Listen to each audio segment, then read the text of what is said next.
Salve, camaradas! O tema do vídeo de hoje é marxismo, cristianismo e a apologia do sofrimento.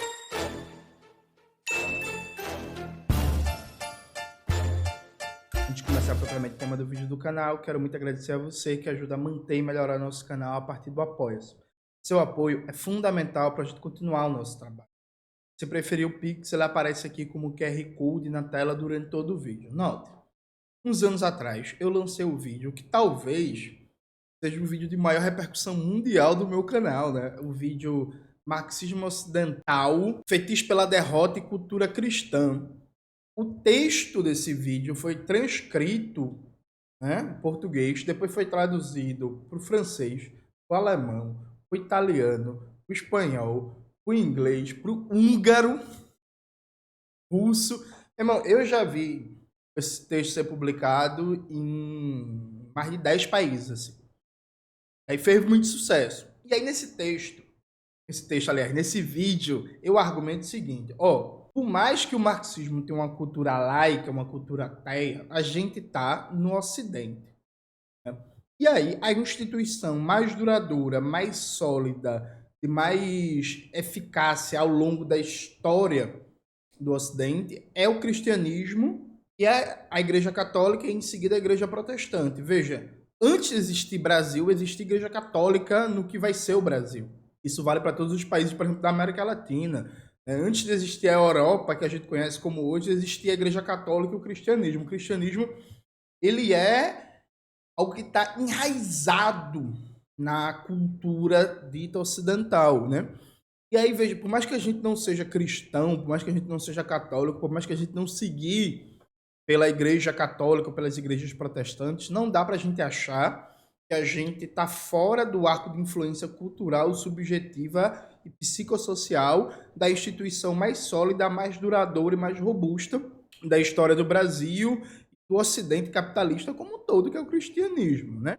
Então, nesse vídeo eu vou argumentar como a fetiche pela derrota, a apologia do martírio, tem uma influência direta do cristianismo. E aí eu quero complementar esse raciocínio. Veja, nas últimas semanas, por causa da crise política no movimento comunista, eu venho percebendo a presença de um discurso de apologia do sofrimento. Né? Há uma coisa meio que tipo, eu me fudi, eu passei fome, eu fiquei sem comer, eu perdi emprego e não sei o quê. Por isso eu tenho legitimidade para falar. Veja, eu mesmo já fiz isso. Já falei coisas desse tipo.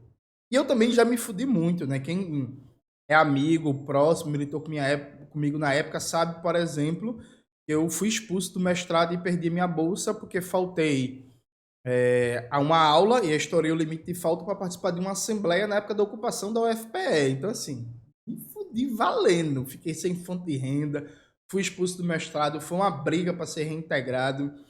Já fui para muita reunião de militância, sim, com fome, que só tinha um dinheiro para comprar um biscoito treloso e passei o dia com biscoito e com café na barriga e por aí vai.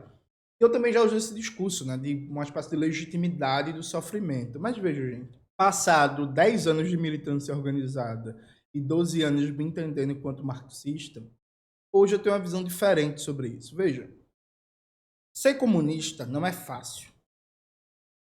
Por definição, como diria alguns revolucionários, o comunista é sempre um membro do partido da oposição extrema. A gente é contra todo e qualquer projeto capitalista, seja de esquerda ou de direita, e defende a superação dessa ordem burguesa. Isso significa que a gente vai estar sempre, enquanto não existe uma situação revolucionária, como minoria, ainda que existe diferença. Se você é minoria, por exemplo, num país de 200 milhões de habitantes, se você é minoria tendo só 5 mil comunistas organizados, ou se você é minoria tendo 200 mil comunistas organizados, você continua minoria. A gente vai ser tendencialmente sempre minoria enquanto não conquistar o poder. A gente vai ser sempre oposição a tudo e todos, ainda que isso não negue mediações táticas, unidades de luta, mas a gente vai ser oposição tanto aos liberais, aos neoliberais, aos conservadores, aos fascistas, quanto aos desenvolvimentistas, neodesenvolvimentistas, social-democratas, reformistas, porque é isso. A gente defende a ultrapassagem da sociedade capitalista. Então, ser comunista não é fácil.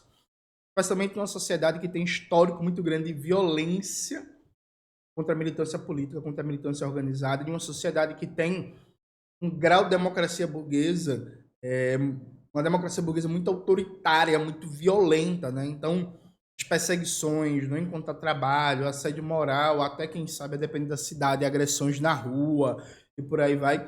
Tudo isso é parte da realidade do comunista. Então, assim, ser comunista não é fácil. A opção por ser comunista traz prejuízos para a sua vida. Então, por exemplo, depois que eu fiquei conhecido, assim, a partir de 2019, eu não arrumo mais emprego em escola privada, né, gente? Se eu quiser voltar da aula, eu tenho que passar de novo no concurso público. Eu já fui professor da rede estadual da Bahia. Mas, assim, o máximo que eu consigo arrumar emprego é talvez um cursinho pré-vestibular. E por minhas redes serem grandes, a galera do cursinho pode ficar de olho nisso e, porra, vamos trazer esse bicho pra cá que ele pode trazer muito aluno. Mas, por exemplo, eu não consigo arrumar emprego em escola privada. Em 2019, quando eu voltei para Recife, saí de Petrolina, eu procurei bastante emprego em escola privada e ninguém me queria. Comunista. Eu, em 2019, nem tinha sido candidato ainda. Tipo, o canal tava crescendo, mas tinha só 20 mil inscritos e eu já não arrumava emprego. Tá ligado? É isso, assim. Então, assim, você tem problema de emprego, tem várias coisas. Agora, veja. Existem duas questões diferentes. Uma, os problemas objetivos que você tem por ser comunista. Isso é uma coisa. E aí, problemas de risco de perseguição, de agressão de bolsonarista, de prisão, de ter que esconder sua militância por causa do trabalho, de pensar uma série de coisas. Então, ser comunista, sim, exige sacrifícios individuais, exige escolhas muito duras. Eu, por exemplo, toda vez que penso em ter filho ou não, inevitavelmente, uma coisa que me vem à mente é como é que eu vou lidar com uma possível intensificação da repressão se eu tiver filho, tá ligado? Quando você não tem filho, na hora de pensar em como lidar com a repressão é uma coisa. Quando você tem um pirraia ou uma pirraia, sabe, a questão já é outra. Então, o comunista pensa em tudo isso. Agora, veja, não deveria ser parte da militância comunista você estar numa reunião com fome. Você não deveria ser parte da militância comunista você falar com orgulho que deixou de comer para pagar uma passagem para ir para a reunião. Não deveria ser parte da militância comunista você passar 2, 3 dias sem dormir para cumprir uma tarefa. Não deveria ser parte da militância comunista você ter crise de ansiedade, você adoecer por causa da sua militância.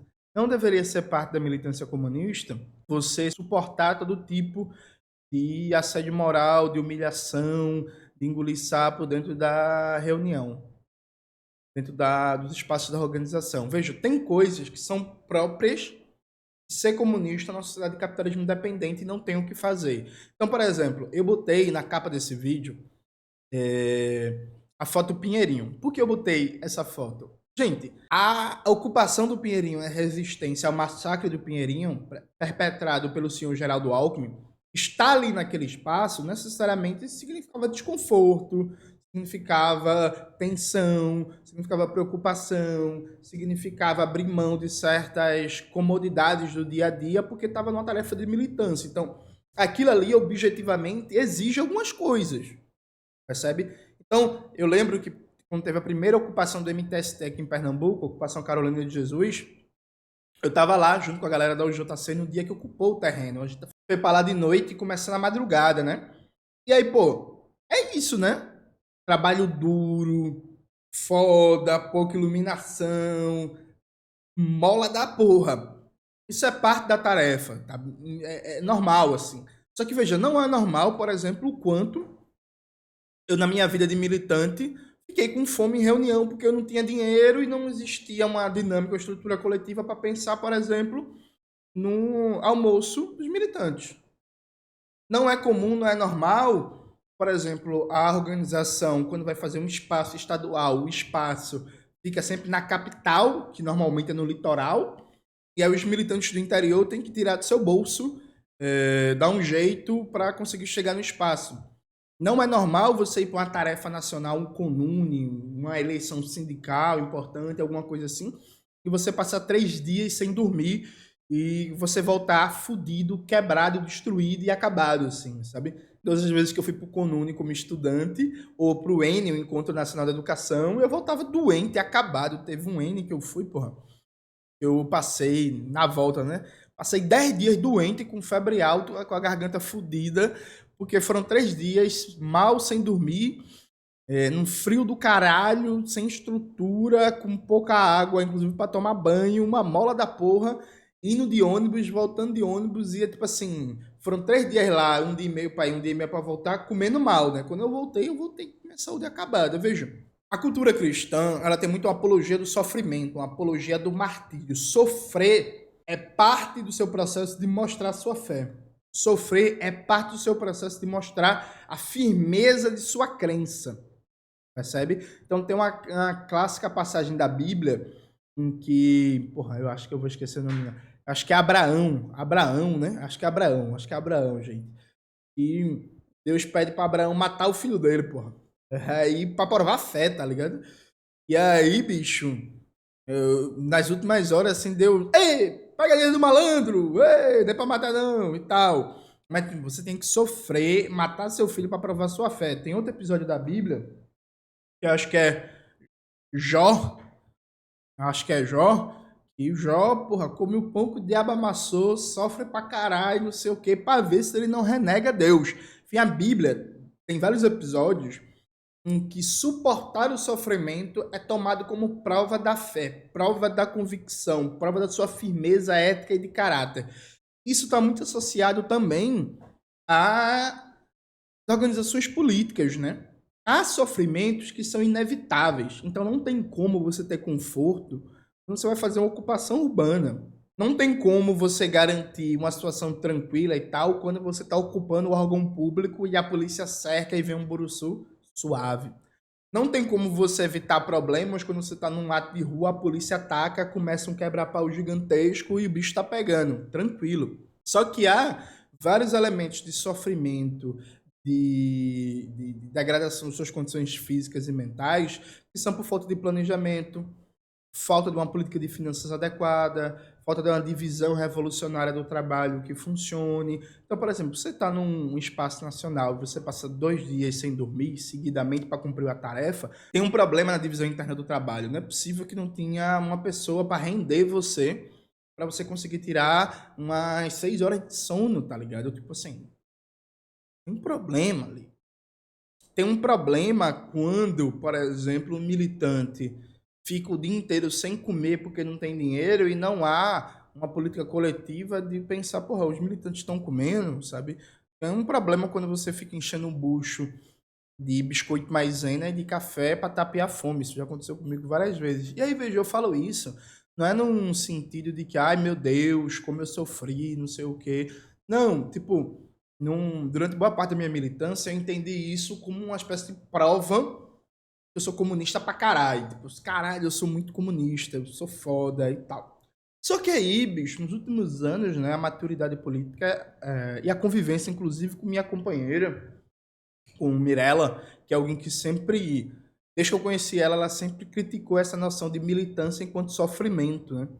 Que a militância tem que ser um espaço acolhedor, que a militância tem que ser um espaço solidário, que a militância tem que se preocupar com coisas como você tem passagem para voltar para casa, você comeu, você está alimentado, como é que está a sua vida e tal, sabe? Eu vim repensando muito a minha história de militância e aí até voltei a esse vídeo ontem que eu citei, né, sobre o marxismo ocidental que eu lancei, e eu vi que eu deixei de enfatizar esse ponto. Quando a gente fala, debate o fetiche pela derrota, que é o marxismo ocidental barra o marxismo acadêmico, adora gente que morreu, que sofreu, tem ódio a gente que fez a gestão do poder, que participou da edificação do socialismo, eu deixei de enfatizar que essa apologia do sofrimento não é só na hora de fazer o balanço histórico. Essa apologia do sofrimento, do martírio, também está no dia a dia das organizações. Então, veja, hoje eu consigo ver que foi um erro coletivo, individual, eu ter faltado a aula para ter ido numa Assembleia dos Professores, ser reprovado, expulso do mestrado e ter perdido minha bolsa. Porque depois que eu perdi minha bolsa, a minha sobrevivência ficou só por minha conta. Então, assim, existe um problema de visão revolucionária do trabalho. Se eu tinha necessariamente que ir para a Assembleia para ajudar a base da UJC a disputar ela, mesmo sabendo que eu faltar significa estourar o limite de faltas, reprovar, perder minha bolsa, que naquele momento era a minha principal fonte de renda, minha bolsa do mestrado, né, que era 1.300 conto, isso é um problema, isso não é motivo de orgulho. Isso não é para eu citar como prova, tipo assim, caralho, eu sou militante pra porra, viu? Eu milito, viu? Eu milito tanto quando teve uma Assembleia dos Professores que ia ou não decretar greve, e a greve era fundamental para manter as ocupações da UFPE, eu faltei a aula do mestrado, fui expulso do mestrado, perdi minha bolsa. Nessa época minha mãe estava desempregada, a minha bolsa do mestrado era a principal fonte de renda da casa para comprar feira, mas eu faltei para ir numa Assembleia. Vê como eu sou foda comunista? Não, tá errado, pô. Tá errado. Tá errado, tá errado. Isso não é prova de fidelidade comunista. Isso é prova de uma organização artesanal, nos termos de Lenin, que não tem um verdadeiro centralismo democrático e uma verdadeira organização planificada que funciona como deve ser uma organização comunista. Tá ligado? Eu acho que nesses momentos, particularmente agora, nesses momentos de crise, momentos tensos, né? A esquerda brasileira marxista, socialista, vem passando por várias rupturas e vários rachas, né? Nos últimos 4 anos. A gente sempre pensa no que a gente fez nos últimos anos, quanto tempo da nossa vida a gente dedicou e por aí vai. E tem que se dedicar mesmo. Dá muito trabalho tentar ser revolucionário no Brasil. Você tem que dedicar horas da sua vida, você tem que perder espaços com a família, com amigos, perder espaços de cuidar de si, sabe? Deixar de lado, em muitos aspectos, uma possível carreira profissional. Em vários momentos você pode se perguntar, quando tiver mais velho, porra, o que foi que eu fiz da minha vida? Ser comunista não é fácil.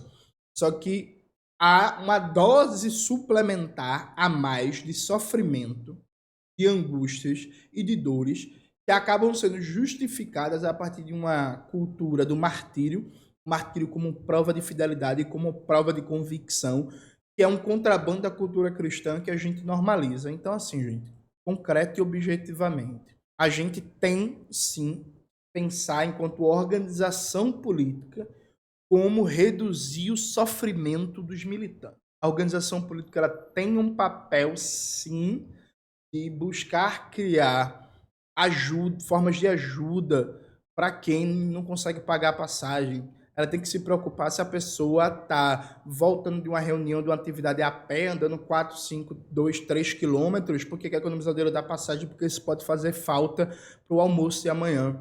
Ela tem que se preocupar, sim, a pessoa está cuidando da sua saúde, como é que tá as suas condições mentais. Tem que se preocupar sim. Para ter um exemplo que eu conheço, não vou dizer o estado, porque as pessoas podem se ligar, mas tem um exemplo que eu conheço de um militante que quebrou um membro, não vou dizer qual também, porque pode ficar muito claro o exemplo. Quebrou um membro, não foi no hospital, fez uma tala, fez um negócio de improviso, conviveu vários dias com dor, não foi no hospital, ia para as atividades de militância, inclusive, os companheiros da organização dele não diziam nada, até que isso teve como consequência ficar com sequela, né? Assim, a galera viu o bicho quebrou um membro do corpo, não foi no médico, ficou se automedicando e fazendo uma tala improvisada. Isso gerou sequelas que nem fisioterapia consegue curar, talvez, não sei, as condições médicas mais detalhadas, talvez uma cirurgia possa curar, mas assim, só ficou com sequela e não teve um bicho da organização dele para dizer assim, ei menino, vem cá, olha, não, vai para ato porra nenhuma, vai para assembleia de caralho nenhum, você vai no médico, a gente vai no médico aqui com você, a gente marcou, ou conseguiu aqui um ortopedista privado, ou marcou no SUS, não sei o que, você vai no médico, você só volta para as atividades depois que você ir no médico para resolver essa porra. Sabe, tipo, hoje em dia eu fico lembrando dessas experiências, eu fico pensando assim, meu irmão, tá muito errado, né? Então você que tá acompanhando meu canal, você que é jovem, você que começou a sua militância recentemente, saiba de uma coisa, ser comunista exige compromisso, exige sacrifício pessoal, exige escolhas muito duras na sua vida, exige você deixar de desfrutar de algumas coisas no imediato por causa da sua escolha política. Agora tome muito cuidado mesmo para não normalizar e não naturalizar várias doses de sofrimento, de angústia, de dores que são desnecessárias. Você não precisa sofrer para provar sua convicção política. Você não precisa passar fome, você não precisa ficar sem dormir, você não precisa ter problemas psicológicos, você não precisa ter problemas físicos, você não precisa se fuder para provar que você é comunista. Porque se você decidiu, num país como o Brasil, se afirmar como comunista, se organizar numa organização comunista, isso já diz muito sobre o seu grau de convicção, né? Porque, inclusive, ser comunista no Brasil não dá dinheiro, não dá status, não dá prestígio, não dá porra nenhuma, né? Pelo menos para a maioria da militância de base, sabe? Então, você não precisa provar a partir do sofrimento, você não precisa naturalizar as condições de degradação física, mental, uma militância ultra, mega, super precarizada como prova de convicção ideológica. Não naturalizem isso, não façam isso. Isso é profundamente e radicalmente anti-leninista. Maiores dúvidas, leiam um livro Camarada, da Jordi Dean, que eu acho que faz um debate muito bom mesmo sobre isso. E o livro O Centralismo Democrático de Lenin, editora Lavra Palavra, que também ajuda muito bem a fazer um debate sobre a organização revolucionária e como o que a gente às vezes chama de prova de uma firmeza ideológica comunista nada mais é do que uma organização precária, com trabalho artesanal, sem planejamento, que não cumpre o seu dever como deveria ser. É isso, galera. Espero que vocês tenham gostado do vídeo de hoje do canal. Não se esqueça de se inscrever no canal, ativar o sininho, curtir esse vídeo, compartilhar e tudo isso que vocês já sabem. Um beijo e até a próxima.